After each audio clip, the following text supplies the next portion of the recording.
Hi, everyone. Welcome to Freight Marketing Gurus. I am Jennie Malafarina, aka Demand Gen, and today we have Aaron Hatfield from Arvist. Welcome, Aaron. How are you? Thanks, Jennie. Doing well. How are you doing? Good. I'm cracking up because you and I were just having a conversation and couldn't stop. And then we get on here and it's like this whole facade comes. Like, gotta be professional. Gotta be collected. Like, let's get back to it. Okay. Put our professional faces on. So, Aaron, tell us a little more about your role in Arvist. Tell us what you do over there. Yeah. So I came on board with Arvist AI, which is a computer vision company. Started working with them as on a project basis last year, helping build out their sales and marketing side of the house as they were growing the dev side. Today, I operate as their head of sales and work with a small team of individuals as we continue to grow, and just really helping, being a technology company is finding ways to not only, implement and sell this solution to people, but also then internally as we build the sales process, practice what we preach and make sure we're implementing technology internally where it makes sense. So yeah, that's kind of where I'm at with them right now. So I gotta ask the question, how did you get in supply chain? So, is it your first role in supply chain? No. So I actually got my start in cold storage warehousing about 10 years ago. Okay. So I was in the Army for 7 years, came back. I appreciate it. Came back to school shortly after the recession in 2011. I came back right after the war in Iraq ended, and couldn't really find work, so went to school. Fumbled around a little bit, had a great education, NKU, great school. I'm actually involved there currently with their supply chain stuff. Nice. But really ended up, I got married in college, and I was graduated college and said, crap, I need to find a job. And then I ended up finding out my wife was pregnant. So I was like, wow, I really need a job. And I ended up getting hired on at Interstate Cold Storage and Warehousing, working on the office side of things. And then from there, played hopscotch, got a reduction in force 6 months after, started there, and then went into brokering with RWI Logistics here in Northern Kentucky. Knocked on their door with the resume kind of thing and said, I saw you're hiring, and just, yeah. And, but yeah, that was logistics in the Army. No, I didn't. I didn't even actually do my actual job in the Army. I was a military police officer by 31 Bravo by the MOS, and never did anything police related. As far as the military, like actual Army functions go, it was all mechanized infantry, and for the most part, because we were hot seating at the end of the war. And then when I came stateside, we transferred. I was in the Kentucky National Guard, so we transferred to a state status. Okay. So I did more policey type work with, once we were like with local law enforcement and stuff, but not too much. So did you want to be like a police officer? Like, no, no, no. It was actually, it is actually kind of funny. Nothing against police officers. A lot of my buddies, because we're all local guys, or a bunch of us are. I got buddies on most police departments and sheriff departments here locally. I was 17, just knew I wanted to join the Army, kind of drank the Kool-Aid, and just wanted to do it. Never necessarily wanted to do it for a career. But I don't know. Ever since I was a kid, just wanted to be able to say that I did it. I do love my country. Yeah. But like I do love that, but that was just something I always wanted to do. And I wanted to go in as a demolition. Okay. I really enjoyed, when I walked into the recruiter, he's like, what do you want to do? And I said, I want to blow stuff up. And and he goes, well, I don't have any positions. He goes, you can be a truck driver, you can be a cop, or you can be a heavy equipment operator. And I said, well, okay, I guess. And I kind of I was like, as a cop. Yeah. I didn't really think of any of the three. And I was like, I'll do an MP, and I went to what's called a line unit. So they're in like it's called combat support. So they're like functioning in combat roles. So we were attached with one of the brigades with the 25th Infantry Division. So Gotcha. I don't know. It was like a weird. I never really did anything that I was supposed to do, but I did a bunch of Army stuff. So I was a 94 Romeo, and Okay. I was supposed to work on laser detectors and night vision goggles and radar detectors in aircrafts. And I will tell you, it was so expensive. Like the computer, the software, the mechanism, whatever, all the pieces and components were so expensive that we never replaced it or fixed it. We just got a new one, right? Like, I mean, it was cool, but no, I didn't do my job either. Yeah, it's like it's so funny. It's like, yeah, there's like this main function which I can perform, but I can count maybe on a handful, if that. And I joined because I wanted to hang out at aircrafts and pull people out of floods. I never got See, that's cool. Where do you live again? Where were you at? Which rank? Were you Army as well? No, I was Army National Guard, but I was stationed in North Carolina. So, Nice. Yeah, but when I joined, I wanted to stay stateside, right? Yeah. And we had like the flooding issues with like, what was it, Louisiana, right? That he had that massive flood. Yeah. I think I was like, I want to hang out of the helicopter and pull people out of the water. Nice. It doesn't work that way. Good. Yeah, that's my recruiter. I knew him before too. He was a local guy, and so. Yeah, the unit I went with, at least for our state, Kentucky, we had a high rotation of soldiers in and out throughout the war, like incredibly high volume. So it was funny. It's like most of us, we didn't join Big Army because we just knew the local units were going. So it's 3/4 of the folks I was over there with. I either played high school sports against, grew up a county over from, or like knew their cousin or something. Yeah. Did you want to go? Like when you joined, was your intent to deploy? Yeah, it was. I definitely say it's like a young and dumb. It was a young, naive kind of approach to it. Like it was, or like, I don't think it's necessarily always a wrong approach, but welcome to being 17, 18 years old and having a war going on. It's like, it's you can't join them, be like surprised that you're called up. Like you. Right. And that's like, for me, I kind of accepted it and, not accepted it, but I was like, yeah, let's go. It's like, I knew the unit I was going into, and so I don't know, retrospectively, I think everybody's is too quick to look for a fight. So it's, regardless of whether it's politics, whether it's military stuff, whatever, it's everybody. Yeah, I just wanted everybody could use a chill pill before they start, really making jumps at things. Yeah, no, for sure. All right, so let's start with our icebreaker question. Yeah, sorry. Now that we've actually broke the ice, funny enough, you picked what is the most embarrassing thing that ever happened to you, and I'm always floored when people pick this because I'm like, oh, you want to broadcast this to everyone? I don't know. This is I literally I struggled with this one. I was like, but I picked it because like there's one that just like it comes to my head, and I even asked my wife. I was just like, hey, is this stupid or is this like actually like? She's like, oh no, you can go with that. That's good. Yeah. So I've only had like three massages, like actual like legitimate massages of my entire life. Like you go into a place, right?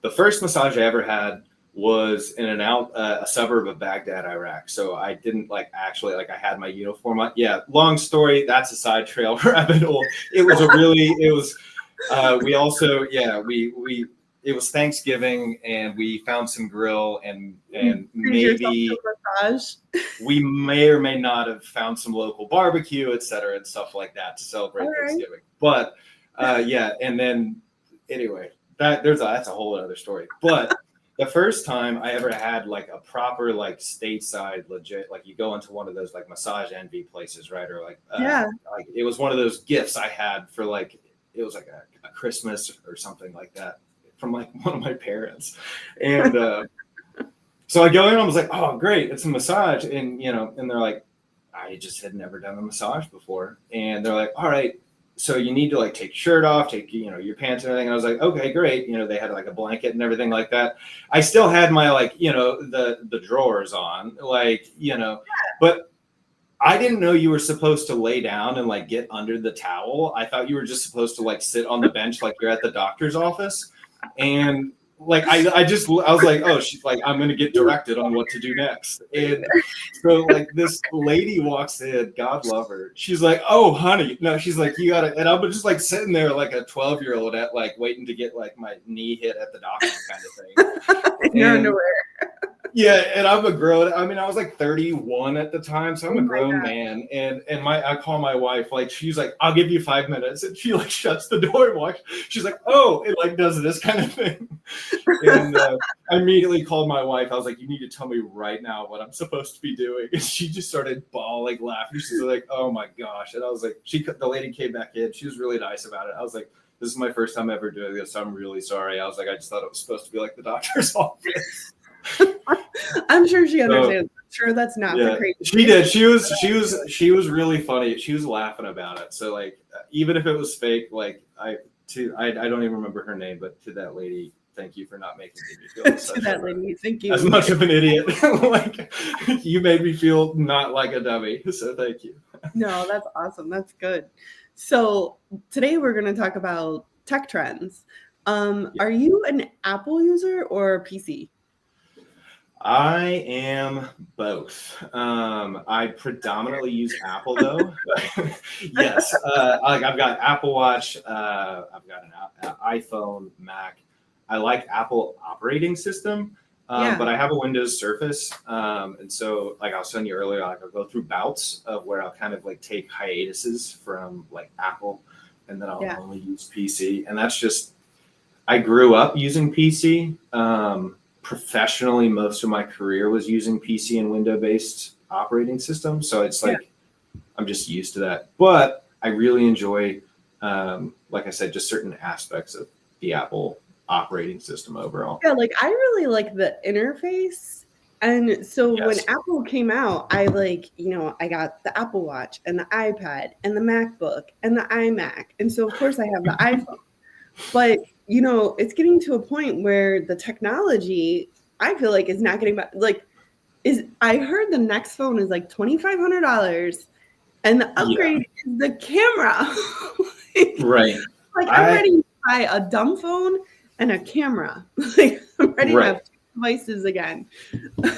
I'm considering. I think Apple. I love it. I really think Apple's great. But they have like somebody. Well, actually, Mark Zuckerberg said this not too long ago. I think it was last year. He got thumped for it by some people, but he was like, Apple really hasn't innovated any like new product in a long time.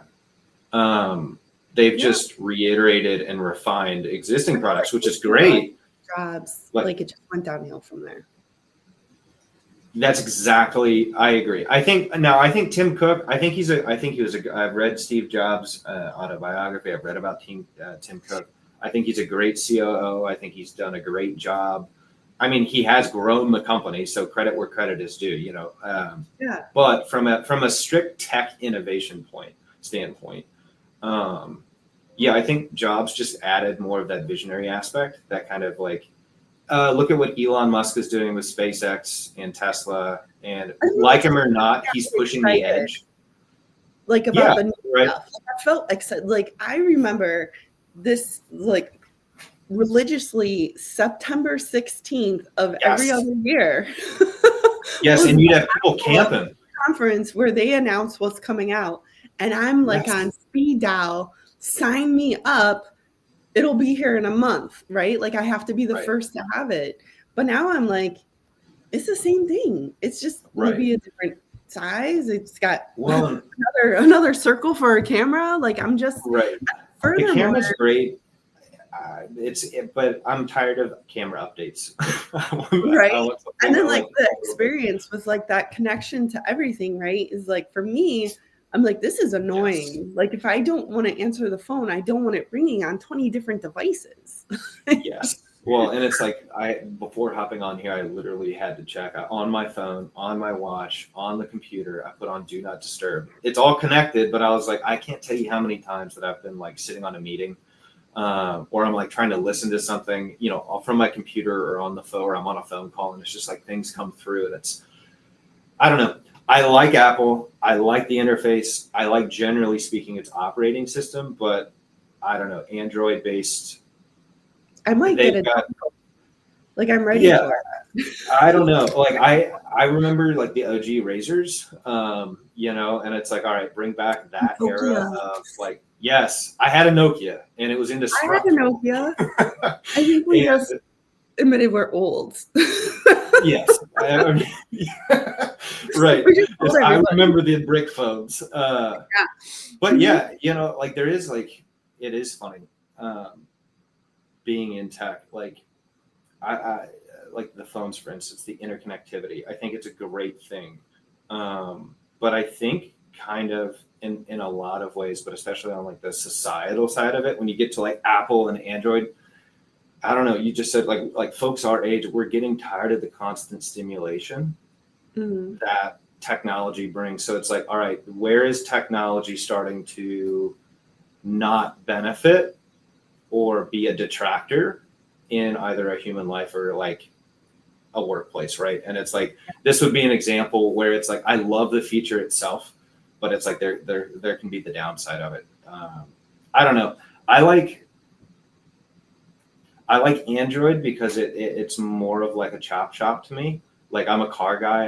I'm not like a big car guy, but I enjoy getting in there and tinkering and, Well, what's and it's weird like Android about that is it's definitely more sophisticated technology, but there's something about the interface that is so complicated. Like, yes, to me, because I'm so used to where to find stuff or navigate, right? Because of the Apple. That's my biggest drawback.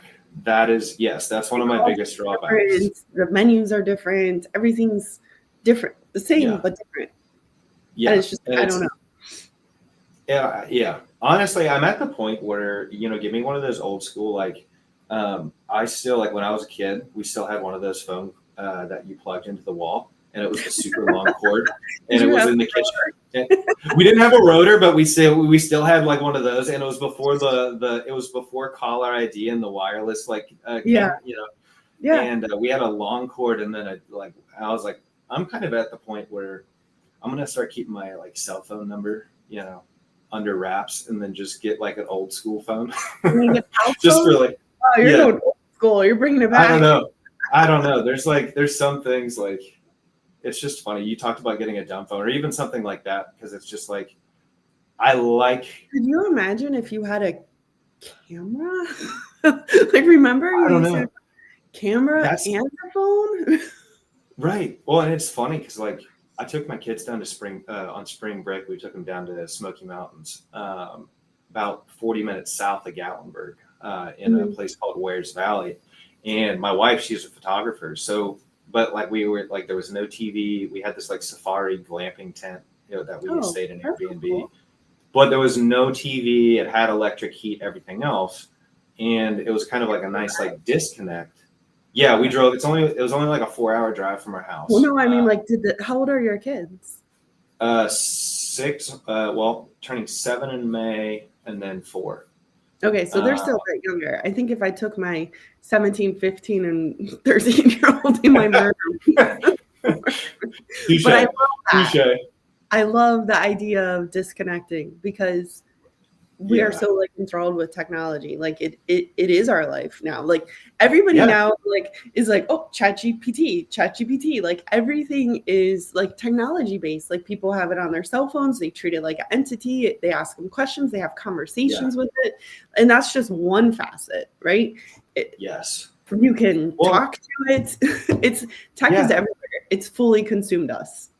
It really has. And that was like, and we saw both of it. We saw the transition from analog to digital. We lived the transition. We lived it. Yeah. Digital, and it's interesting. It's like, I want my kids to be incredible. Like I work in artificial intelligence and computer vision, I want my kids to be adept and like understand deeply technology, but I don't know. I feel like, yeah, and a bigger, it's just, I think it's like a trend with people our age too. It's like, hey, where's the balance? Right. Talking about dumb phones. It's like, hey, I love technology, but we got to have the balance. We have to make sure there's parity here. It's kind of like that work balance where it's like, exactly, you need to connect with nature outside, talk to people face to face.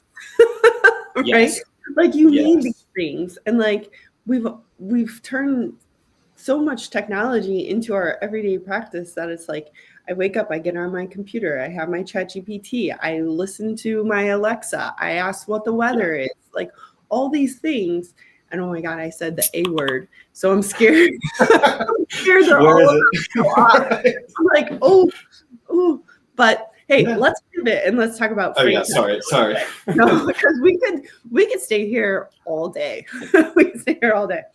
So from your perspective, what's the current state of Fr8 and where's the industry headed? Because I'll tell you, going into 2025, I felt, and it felt like everybody else felt, very optimistic. Like, this is good. 2025, we're going to get back online. Things are going to be good. And then, I think Trump comes out with the tariffs. People start wondering, what does that mean for me? What does that mean for my supply chain? What does that mean for the freight that I can haul? And so people started going, let's see what happens. It's like the continuation of the freight recession, and everybody's just still like, it's like they're ready to let go. And now they're like, oh, not yet. Right. So fair. What do you see? Yeah. It's that was a really good synopsis of like, here's how we started. Okay, good.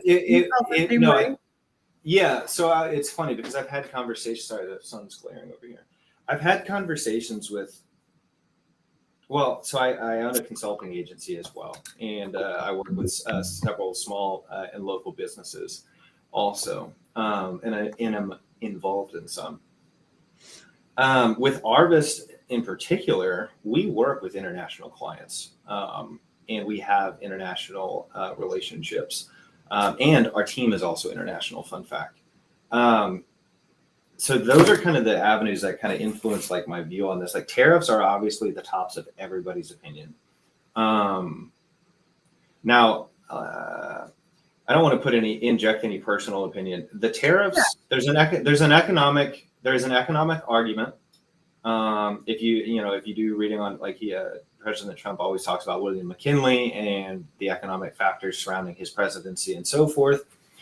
So if you read some of the historical context, there's an economic argument that can be made for what the administration is making right now. And I think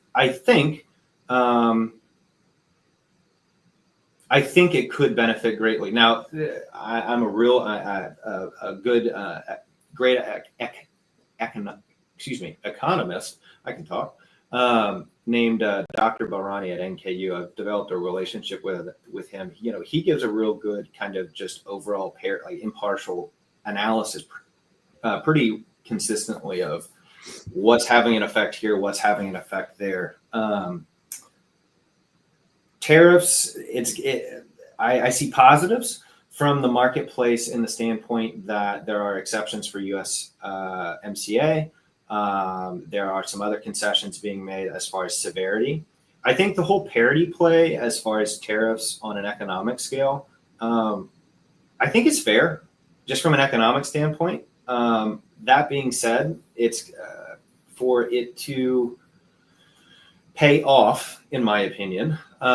We just got to go through a lot of, I've told people where we're at right now makes me squirmy just as a person, right? Take out politics, take out political opinions. This is not it's just an uncomfortable position for everybody to be in. But it feels like it's been so uncomfortable for so long, Aaron. I know. And that's like, I've told people, it's like, I totally get that. And I would be lying if I didn't have question marks over certain things that are happening.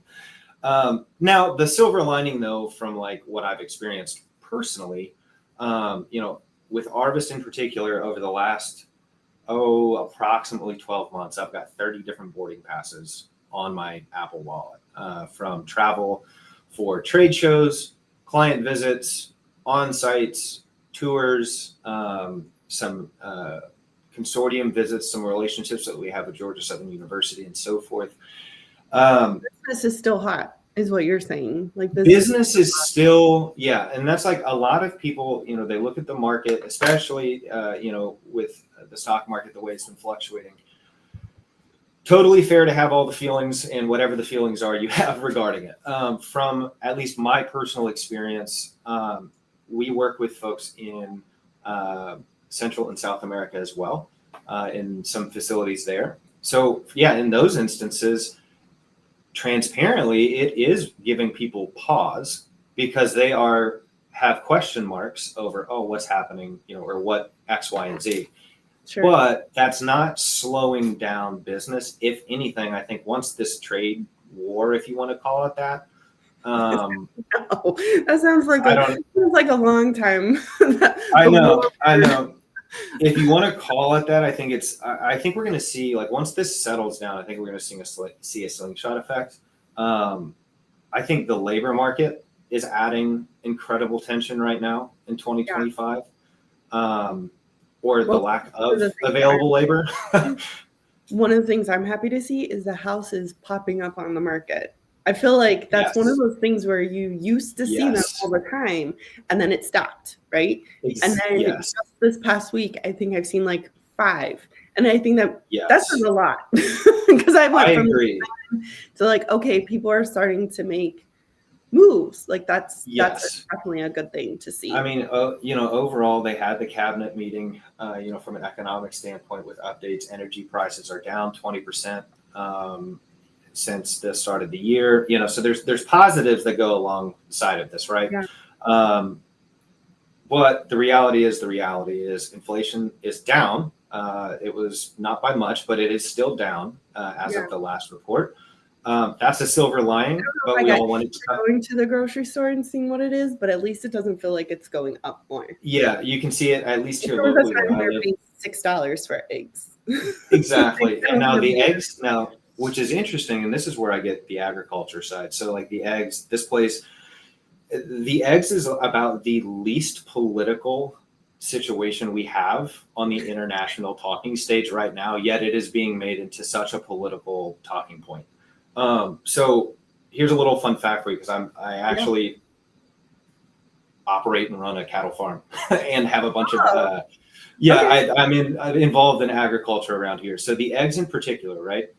Biden admin in the start of January, even before the inauguration, there were about 25 million approximately chickens that came down with avian flu. Yeah. So there's two ways to handle avian flu. Same way you deal with vaccines, et cetera. You either, now difference is with livestock, it's just different, is you cull the whole batch of infected, like go full Walking Dead, or you keep the healthy ones and then create new sample groups. 2 options. Neither are wrong, just different ways to approach it, in my opinion. Biden called 25 million chickens. Now what that does is, from start to finish, for an egg layer to get to actual like production, it takes about 90 days for that chicken to be born and then grow into a fully producing egg chicken. So you give it about 2 more months and we should start seeing eggs drop. Well, that's nice. I like seeing because it's in the tunnel. Yeah, and I mean that's just a funny thing. That's just a tidbit of all things people are upset about. That's actually the least political as far as affected by political party. That's literally just agriculture at work.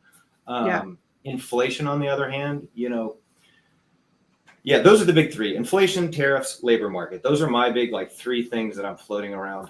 Labor affects everything. Inflation, although going down, is still high, affecting everything. Tariffs, there can be economic arguments made positively for both.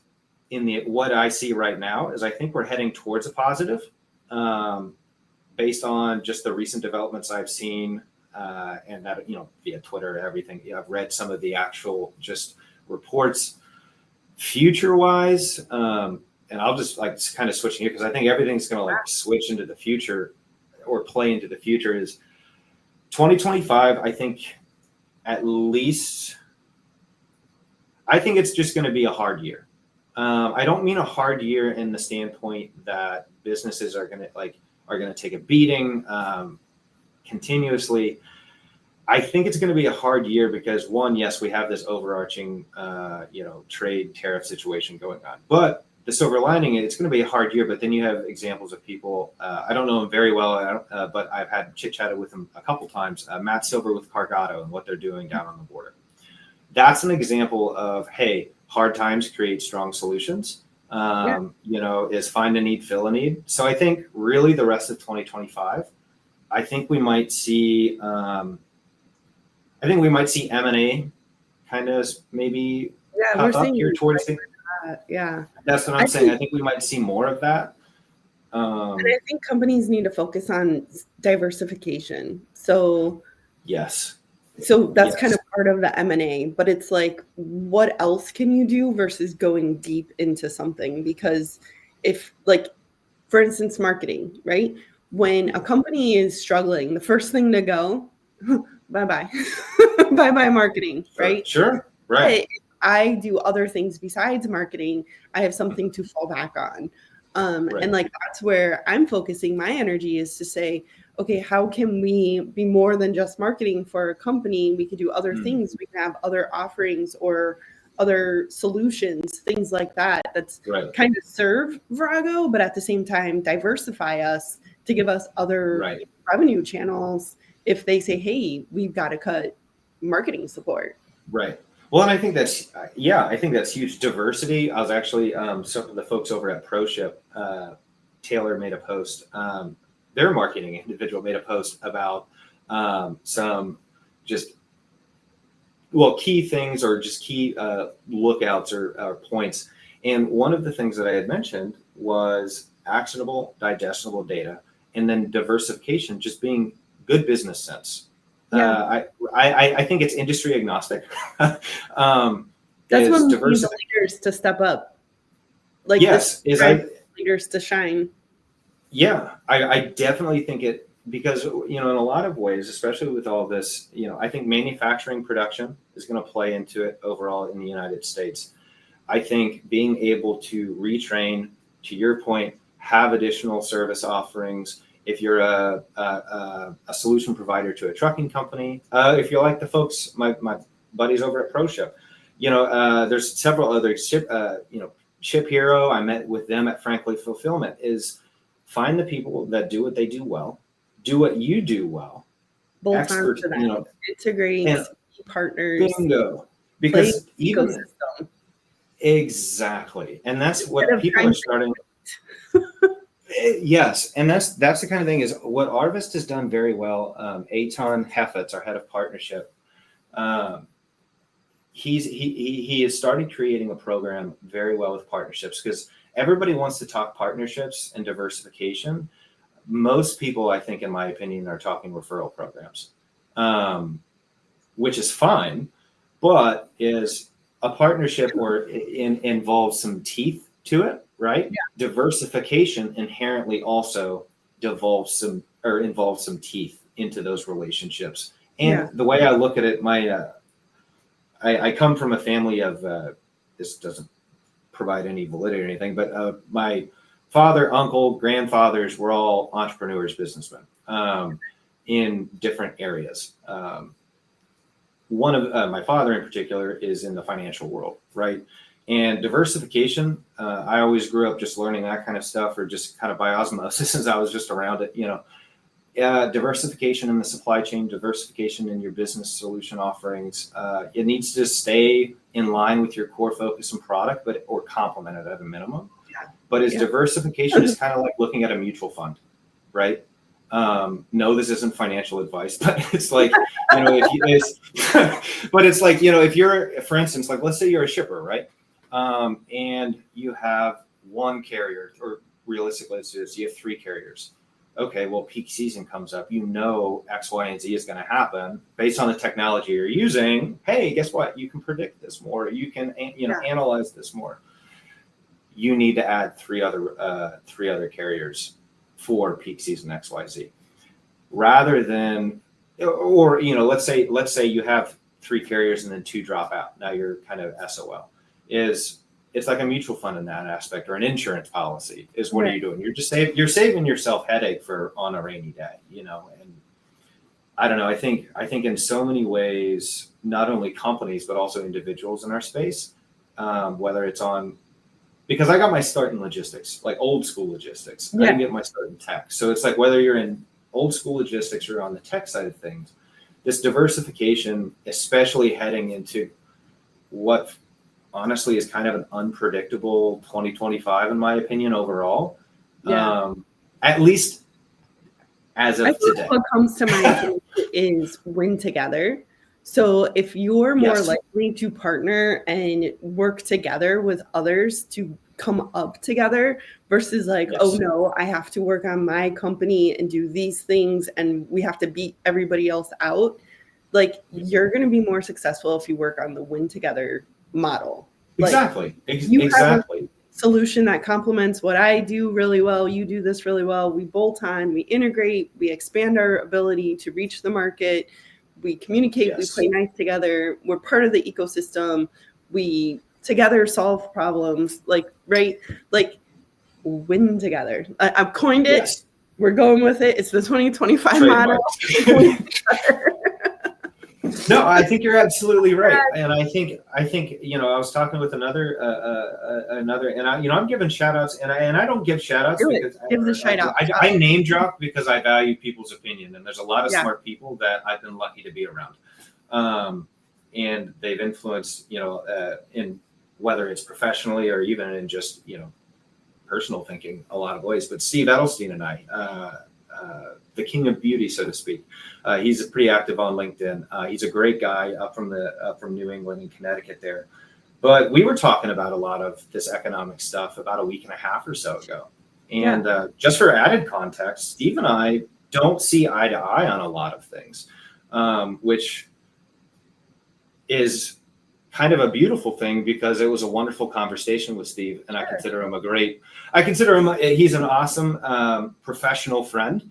But at the same time, over the course of getting to know him and just rub shoulders with him, we've just found out we don't see eye to eye, but we can talk about that stuff, right? That's a really good, mature thing to do. Well, and credits to Steve on a lot of, on this, because, you know, because we have our professional aspect as well, right? We do work together. And so it's, you know, the thread of all this when we were talking about the economic stuff is because we were kind of talking about similar things. It's like, how do you move forward? It goes business as usual, treat people right, continue innovating and moving forward. Because even in a down market, if everybody stops innovating, if everybody stops talking, if everybody stops working together, that's only going to further progress any type of negative market reactor. And it's just going to stifle innovation. I mean, and again, love him or hate him, you look at Elon Musk, what he's doing with SpaceX, Tesla, et cetera. I'm not going to comment any on the political aspect, but strictly on the space and the electric stuff, is for a long time, there was not interest. You know, I grew up like in the 90s, we had, you know, the space shuttle program ended, you know, so on and so forth. He's pushing the limit for what's able to be done, and he's bringing people along with him. He's reigniting that interest. And I think in our own ways, you know, you with what you're doing with Fr8 Movement, an example of that, Tim Dooner with what he's got going on, What the Truck, you know, folks like Chris Thomas, you know, Nate Johnson, you know, all you guys is what I think is. And I'm like, those are my friends. And like, it has to do with like meeting, right? So you just mentioned Fr8 Movement, and I just got to say, like, if you have not come to a Fr8 Movement event, like, please come out. Like, it is just about meeting people. So when you're like Nate Johnson, Chris Thomas, Dooner, like, these are all the like people in the industry that are just out there to connect and help each other out, have conversations, provide feedback, guidance, support, whatever. Like, there's a really great group of people in the industry, and you know, we're trying to bring them together to connect at like Fr8 Movement events, and like, that's how we met you. Yeah, right. Well, exactly. And that's, I love it. And y'all are putting, and the reason I name drop is again, because, you know, I love when people put, you know, they talk the talk, right? And, you know, to your point is, you know, from a business, you know, and we can, in a general standpoint is, economics are economics. Quite frankly, most of it for the readers out there, if you're into reading, it's cyclical. If you look at the just economic trends, so for instance, every recession typically bounces back at least twofold within 2 to 5 years. No, that's not financial advice, but that's just something I've noticed from reading, right? So there's a lot of things that I think where not only on personal levels, but also on professional levels, people can really easily miss the forest for the tree, right? And I think the more folks, like we're talking about, right, how, winning together, adding to partnerships, focusing on what you do well in the core product, and then adding services to complement that. I think that's really how you succeed in 2025 on a day-to-day execution level, operational level basis, because if any company wants growth coming out of an unsteady market, or a squirmy market, as I like to say, whether it's freight, I don't think there's a driver shortage. Shout out Justin Martin, super trucker. I'm with you on that one. I think you're right. But what I do think we need to have in 2025 overall is this, like you just said, that win together mindset is how are we actually putting teeth to the day-to-day operational performance and execution level tasks. And how are we doing that with people that we play well with, right? And so that's kind of where Arvist is right now too, as we're going through this growing phase. And as I'm working with Aton, our head of partnerships, we're having these conversations with folks is saying, hey, we don't want to do X, Y, or Z. We have requests for X, Y, or Z, or whatever it might be, or maybe we do a piece of it, but they focus on this portion of that process, right? Well, hey, let's bring you in, let's talk, let's brainstorm, let's see how we can co-sell. And that's really, and it's, co-sell's got a dirty word. Sales is dirty, or at least in my opinion, has gained a dirty reputation because, like I said earlier, is, people are tired of BS and there's a lot of it this day and age. So it's like, how do you cross that bridge, fist bump, make good things happen for you and your team, but also give that client a win? Because they've got to see that what you're bringing to the table is filling whatever need that they have, Yeah. And I feel like freight tech startups aren't getting the wall of entrance is high. You know what I'm saying? To go to the shows is exponentially expensive, especially some of them, right? Even walking could be expensive. And how do you get value out of that? But going to the shows as a startup, the cost of entry is very, very high. But I feel those are the companies that are innovating for tomorrow, right? The ones that need to be out there and need to be known. And I think the best way to integrate them in is through the partnerships and building the ecosystem. Because what happens is, let's say you exist, you have a platform, they have something that's complementary of you, you bring them in. Now you're there's a goodwill exchange, right? Hey, you help my customers, but I'm you're getting the sales from this, right? But it benefits me because I'm helping my customer. At the end of the day, it should be about helping your customer, not making money. And I know that's a hard mindset, especially for somebody in sales like yourself, where it's hey, I need to make money because I get commission and that's how I have this roof over my head. But that comes with the goodwill. If you focus on the customer successful, then you will succeed.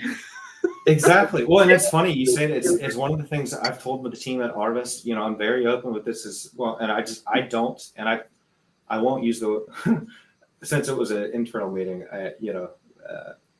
I don't sell crap that we don't do, and that's what I told the team. And I just flat out, I was like, I'm not gonna do it. I don't do it. I won't do it. I haven't done it. And it's not because they were pushing something. It was just a conversation that we were having, and they started laughing, and they were like, "Hey!" For the sales guy, because they, a bunch of tech guys, dev guys out of the house. Yeah. And I said, no, but for real, that's how it's got to be. I wish that's just how it's. You can make money and you can have a profitable business and be honest and ethical along the way. Wherever our society and wherever our business world disconnected those two, I don't know. but it is completely possible. Now it might take you longer in certain cases to get there, depending on what it is. But what's Maya Angelou? She says, people won't, quote, one of my favorite quotes first, people will forget what you say and what you did, but they'll remember how you made them feel. Back to your goodwill concept, right? Yeah. Yeah. Like, you're helping me. And then, like, not only that, but like being honest and saying our solution doesn't do that, but we have partners that integrate and can do that. Bingo. Now you've helped your partner, you've strengthened that relationship, you got them in the door, you've helped your customer, you've strengthened that relationship, and you're still getting the sell. Absolutely. And so it keeps everybody happier and better. Yeah. Sorry, I interrupted. No, I mean, the one thing that drives me crazy is when a tech company says that they'll do something to get the sale, and then they have to go into dev, and they don't get it right. It doesn't go live. Like, and they're turning into a custom shop when they're supposed to be an out-of-box solution. Like, stick with who you are, do what you do best, and partner. Yes. So that, like, we don't do that, but we've got 3 partners that do. I'd love to do an intro. Right. That's something, yes. I just, everything about that, because, well, I'm sorry, I know you have stuff you want to talk about. We blew it all up, Aaron. I'm sorry. I'm so sorry. I don't know why you're sorry. But this has been a great call. I've enjoyed this. I'm good. But, like at Arvist, that's one thing that we're, especially as we are one of those startups that is at this. I genuinely believe, especially because of where I come from. I didn't start in tech. I've gotten to know the Arvist team incredibly well, just since starting to work with them, product in and out. And then also just the individuals too, like Fr8, the CEO and founder of Arvist, right? He started on the supply chain side of things. He didn't start on the tech side of things either. So being able to, play to your strengths in not only an internal team setting, but also an external setting towards your customers is key. Whether it's you as a team itself or whether you're working with a partner, right? And it's just, I don't know. There's so many challenges that are coming up this year. Like, I know that was one that I'm trying to think of. Well, I know challenges. You can talk about nearshoring. You can talk about natural disruptions. You can talk about tariffs. You can go through all of this. But quite frankly, at the end of the day, regardless of that, these warehouse operations are still going to be operating. Truck drivers are still going to be driving. Gas stations, fueling stations, repair shops, all these things are still going to be operating. So we have to make sure that when we're like, with the guys at Arvist in particular, is like when we're approaching these warehouse operations, we have to be very specific on saying, one, here is, like you just mentioned, doing what you say you can do is, here is our quality, safety, et cetera. Here's what we focus on. Here's where we can. Now, there's been several recent conversations that I've had, along with Aton, as well with some individuals that they're like, oh, hey, can you do this? Or is this possible? Or is this in the scope at XYZ? Just transparently, there's been several conversations where it's like, no, but, is if it does fit within, speaking of the core product or something, or if it does fit within the roadmap, okay, let's have a conversation about it then. And then but this is where salespeople get themselves tripped up on it. And you got to switch yourself from a selling conversation at that point to an R&D conversation and a consulting conversation, or like a research and development, same concept, consulting, is because then it becomes, okay, is this a possibility? If it is a possibility, I'm going to have to work with you to make this a possibility because you're the one that's providing this use case. If we can then prove proof of concept and it stays within our overall core product, great, let's talk more. Yep. But that's where a lot of sales guys, they just want to sell, or saleswomen, they want to sell. And again, back to your point, you got to make money. Everybody knows in business, you have to make a margin. I think if you try to help people, you'll sell more. Boom. And it's how you go about doing it that makes the biggest difference. Because, with Arvist, I genuinely believe that they're making innovative steps. And these are a group of developers that I just flat out am impressed with. because they ask themselves more often of why can't we do that versus, oh no, we're not able to. Like for instance, if I've come to them a couple times, and even if the end answer is a no, right? Yeah. They're still like, oh well, let's give it a shot. We'll try it. Now it doesn't take up core development time or core customer time, but it's for companies and like customers are looking for that, right? And the reason that I'm trying to as head of sales take that approach, or as a consultant with my consulting business, is take more of these types of approaches. As a consumer, I'm like that. I don't like being sold at. I can tell, I think the unpopular opinion to say no is sometimes the way to go. And I don't mean no, we won't do it, but no, we don't have that. We can't do that. If we were to do that and we were running on an agile infrastructure and pushing every 2 weeks or something, and we'd have to push back our regular updates and stuff to get this done, you're messing with the whole business for one customer, one potential customer. And the other thing is sometimes you're just not the right fit. Right. And that's okay. And that's okay. That's okay. Yes. You're not the right fit. So end of the day, you don't get the sale. But I think that goodwill conversation, no, we don't do those things. That's in our roadmap for years out. But advising them hey, there's these other companies that do those things, if that's the right fit for you, is so much more meaningful. It is because and I agree, and I think it's especially hard for young sales folks too, right? And young folks getting into the industry, especially when they have high sales quotas, or depending on what type of sales role they're in, right? Yeah. Which part of it, you got to pay your dues. You just got to pay your dues. Welcome to life. It's just part of it, but there's ways to even hit those, there's ways to hit high sales quotas or high phone calls if you're an SDR, BDR, if you're in that, if you're just getting, because I've had a lot of conversations with students here recently. Well, I love that. I love that working with students and teaching them about what you do and the industry and stuff like that, because very fearful. Well, it's coming up. Well, actually, I'll touch on that. It's so exciting. I've really enjoyed it. Very grateful, honestly, for the opportunities. Is through Arvist, we have a relationship with Georgia Southern University and work with students in their engineering labs on developing some of our software detection models and so forth.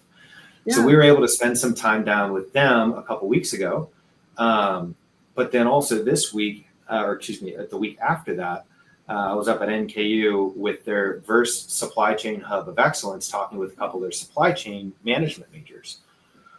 What's really interesting to me, and I think is really encouraging, is that focus and major and pathway didn't exist when I went to college. So I think the fact that it does exist is a good sign. Yeah. Mark Thackeray, the gentleman over there who's heading that up, has done a wonderful job. What the students, I think, honestly, they were asking so many good questions about, folks like you and I that are just in it right now, right? And I think the young folks are bringing in a level of the young folks, like I'm a grandpa. The young folks. The young folks. Those youngins. Yeah. Gosh, I know I'm bald, but I'm not there yet. I mean, my goodness. Yeah. So, these kids in the universities and stuff like that, because, I am 10, 15 years older than some of them, they're so incredibly smart. And they from a data analytics perspective, from a solution providing perspective. Yeah, these kids came out the womb with a cell phone. Oh my gosh! I think I think they are going to be absolute assets here in the near future as they move into the marketplace, especially as they move into areas of the supply chain that are not as updated as the rest, right? That being said, I also told them this. I said, before you start doing X, Y, or Z, whether it's with a trucking company, a warehouse operation, a software company, whatever it might be, throw on some boots, go walk a warehouse, go talk to a truck driver, go have some of these because I think they need it. I know I needed it when I started the industry. But I think with all of especially the technological changes, right? From Arvist perspective, we're constantly updating our models just because the technology itself is in a constant mode of development, right? So I think, back to the balance we spoke earlier. The technology is moving super fast. Like if you think about it, like ChatGPT came out to me in November of 2023, and all the other AI came out, and then it's just been, I mean, one day is like, I don't know, just constant updates and new ones like DeepSeek. It's insane. And like the capabilities and the RAG systems, the memories, the like all this stuff is like, it just gets more sophisticated every day. And there's so many players that like, they're just constantly competing. Well, and I think what we're going to see too from a tech side of things, I think Arvist, from a computer vision standpoint, I think we're leading in the marketplace.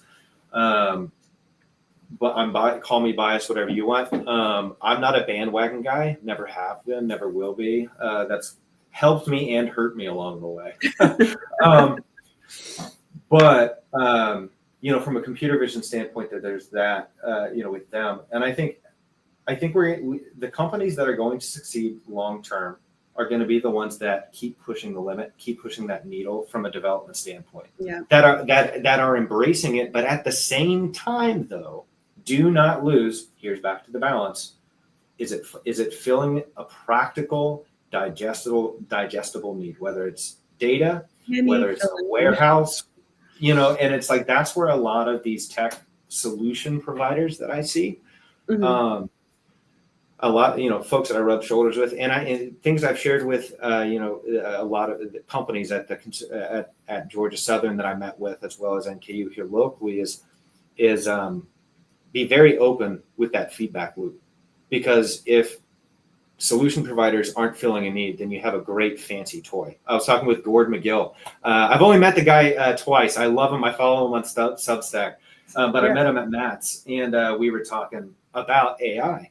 And I was like, no, it's great calling out the snake oil. And he was like, he kind of like chuckled and like looked at me. He's like, what are you talking about? I was like, well, that like just is speculation. Like we were going through like something, we were talking about something in particular. And it's one of those things that it's like, just be brutally honest back to it, especially when it comes to AI, what you can and can't do. Can AI solve every problem for a truck driver? No, AI, you cannot replace truck drivers. Yeah, but don't have AI if you don't have AI. That's the other. And that's the thing is, there's a reason, I know Arvist, it says Arvist AI. There's a reason this whole time though I've been saying computer vision, right? Because that is a facet under the umbrella of AI. Is a lot of these folks, what they're using are elements of machine learning, large language models. Yes, there's some predictive in there as well. So it's, you really like, if people are into the technical side of things, and will the tech actually do what it say it does? I know I work with with Arvist, but I'm going to say this for anybody who's watching, is reach out to me and feel free to ask questions, because that's the one thing is, people got to talk to each other, and they got to have open feedback back and forth, and it be honest, right? Like it's just, we got to cut the BS and all, just across the board.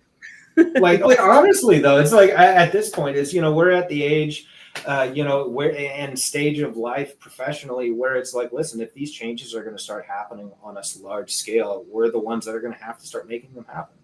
Whether it's a cultural, and that's a rabbit hole you can get down, is with some of the worst culture champions I've ever seen. Have just been leaders. Be careful on how much you try to micromanage culture at a company. Don't micromanage. Let's start there. Right. And so it's like, it's a step-by-step process. But I think a lot of, fundamentally, I think a lot of what comes down in the marketplace now, like we've name dropped so many names in this conversation of people that are doing some amazing things, right? I think the potential, I think the capability, and I think the people to make a lot of these shifts, especially within the supply chain, but also in our circles, right? I think they're already here, and I think they're already doing it. Now we just have to find.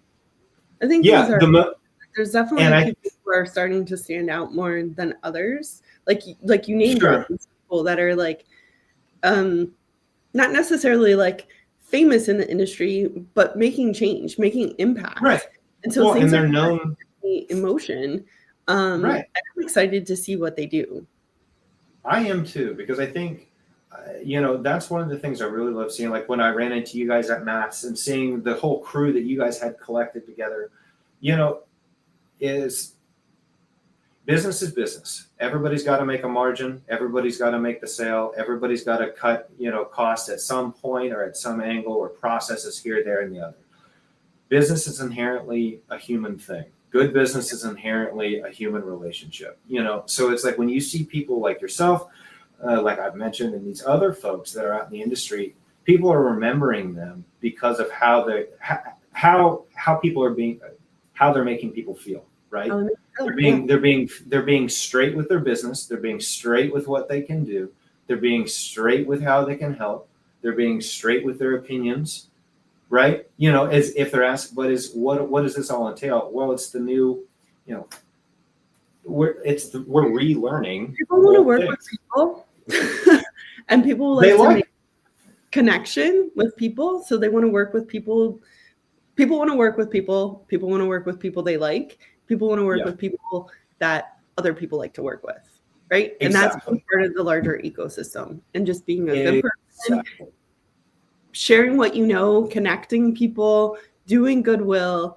And at the end of the day, yes, you do have an agenda to do sales. If it's the right fit for you, then I'll talk to you about it and maybe it'll work out. Right. If not, I'd love to introduce you to someone else that can help, do what you need to do. Exactly. Because if you bring on a customer that you can't build the infrastructure for what they want, the custom infrastructure, then you're doing them a disservice.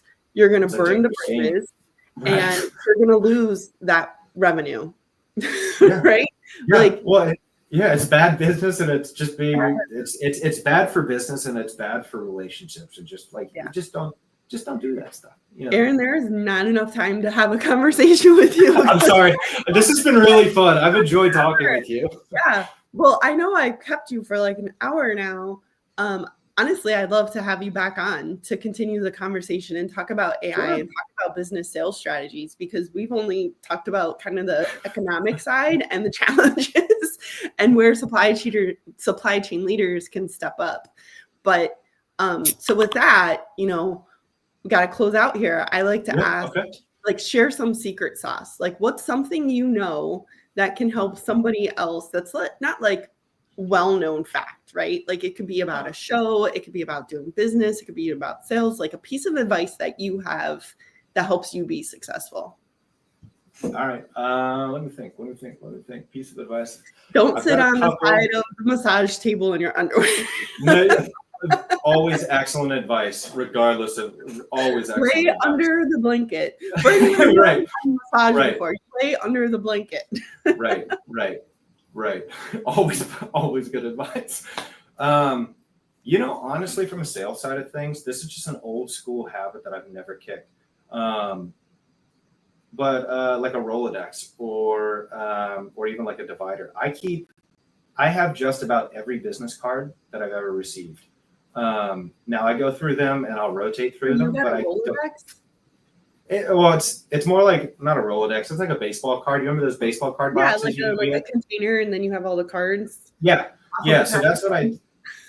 Well, I have them by like I always chunk them based on the shows that I attend or the events that I attend, and I don't know. I also have notebooks. Like I keep notebooks with me all the time. Is as tech involved as I get. And as much as I love technology, you need one of these notebooks, Aaron. Do you know what this is? A Remarkable. No, I've heard of those. Do you like those? It's the most amazing notebook because it's a tech-enabled notebook, right? So I can write all my notes on it like I normally would, and I could do a text convert and send my notes to myself in the email. but I like it has files and folders. I just like when I'm meeting with a prospect, take my notes. When I'm meeting with a client, take my notes, my daily like to-do list. Everything is in this notebook because I used to scribble on little pieces of paper. Like, you know, I have a piece of paper send right me in that link. yeah, that's what I do. Honestly, if you can send me that link, then that'll be my new like trick, like tip trick. Because I was going to say, but you know, physically remarkable. But yeah, I'm going to write it down on my script. There you go, on your little piece of paper. No, but tips and tricks, honestly, well, whether it's remarkable, whether it's a physical notebook, or whether it's keeping business cards, is I know people. I used to get people always say, "Oh, a salesman's got to have a notebook," you know, and it's. I used to be like, "Oh, that's so old." Carry a notebook. You know, for me, it's like I've got. Well, I'll just say I got ADD or ADHD or. Well, maybe it's 4K depending on what the people are saying. It changes. It seems like every 5 to 10 years. But so I write down. That's why for me personally, I write down so much in notebooks, is it helps keep me on track. But I mean, I write stuff down. Whether it's if somebody's telling me about, oh, hey, they're going on a trip or whatever, in a meeting, is, hey, I'll put beach trip out of office. And that way it's like little things like that. It's so when they're back in office, I can be like, hey, hope you had a fun time at the beach with your family. Right. Right. They say, I think if you write it down, you have like 90% retainment, I think is what it is. The potential is way higher. And I don't know. It's not like it's not a sales trick. Maybe it is a sales trick. I think it's just good business sense, but it's carrying a notebook is just saved me more often than not. And then also it's helped with my conversations because it's helped me remember things. But in that same time, if I'm forgetting something or if I have a meeting, I can just flip back real quick and, see, hey, is there any highlights that I had? Because I use highlighters and everything as well, so. You got all the highlighters. There's I have a remarkable that has highlighters now. Mine is just black and white, but now they have like color and you could do the highlighting and stuff like that. No. I'm thinking about it. It's an expensive upgrade. But like it has saved me so much because I love to take notes. And I used to have like the little Post-its, and I'd be like, oh, I'm just taking a little note, right? But then next thing you've got 12 Post-its. You lost the order of the Post-its. One's missing. Exactly. That's kind of, honestly, it is funny. That's the downside of it. That's my tip. That's my trick. But honestly, I'm gonna take yours though, and I'm gonna look into Remarkable now. Look into it. There's my tip. Take notes. That's my tip. There you go. Perfect. So, tell the listeners how they can connect with you if they want to. Yeah. So I'm on LinkedIn, Aaron Hatfield. I'm on Twitter X. Yes, I still stumble on that as that supply chain guy. And then I float around on Substack. But then if you want to shoot me an email, if you want to talk more, it's aaron@arvist.ai. And I'm happy to talk shop and just happy to, obviously talk Arvist, but any other questions you might have. So well, thank you so much for coming on, Aaron. Yeah, thanks, Jenny. This has been great. I really appreciate it, and it's been fun. Thanks.